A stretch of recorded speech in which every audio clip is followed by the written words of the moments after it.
It was a late summer day on the island of Sodor. James was puffing back to Titmuth when he saw Trevor, the traction engine, in a field taking care of a few beehives. "I can't believe summer is nearing conclusion, and yet the bees are still active," said James. "Well, James," said Trevor, "the bees are collecting the last of the pollen before they hibernate for the winter." James's driver had a funny idea.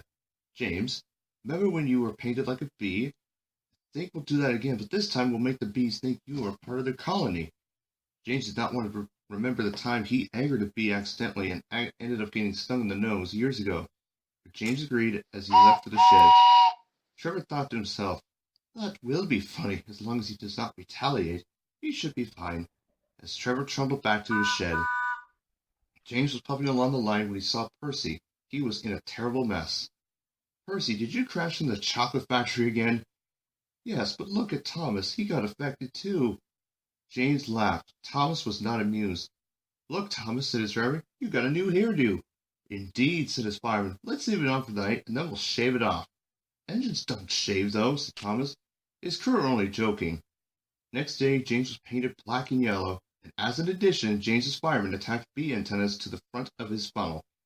"Now the bees will think you are part of them," said the driver. "We'll keep our distance just so they don't get irritated," said the fireman.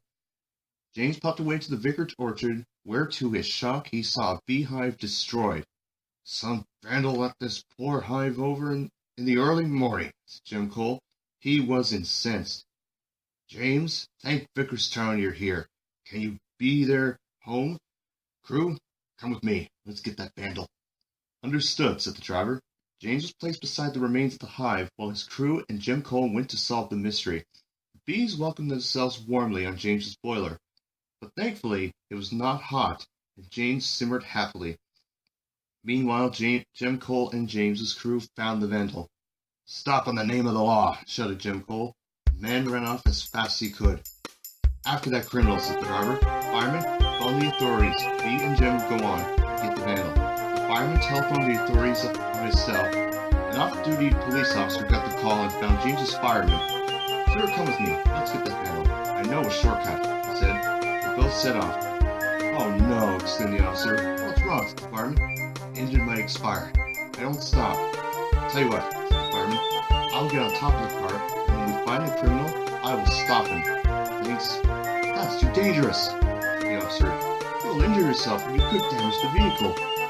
"It's a risk. I'm willing to put myself on the line to stop him. I only have one chance. Any errors and it's over."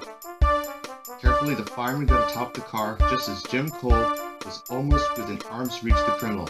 "Now," said the officer.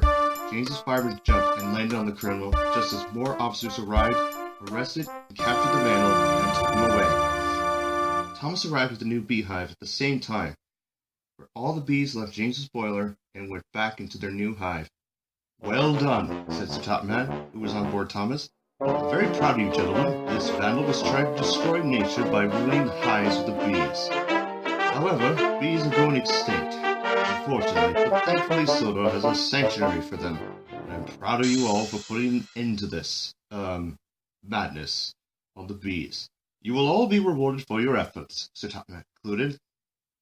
"Well done, Trevor. Your livery did the trick. Like they say, all looks can be very deceiving," finished Jim Cole. Everyone laughed as James and Thomas left, knowing that no matter the day, no matter the situation, everyone can be busy as a bee.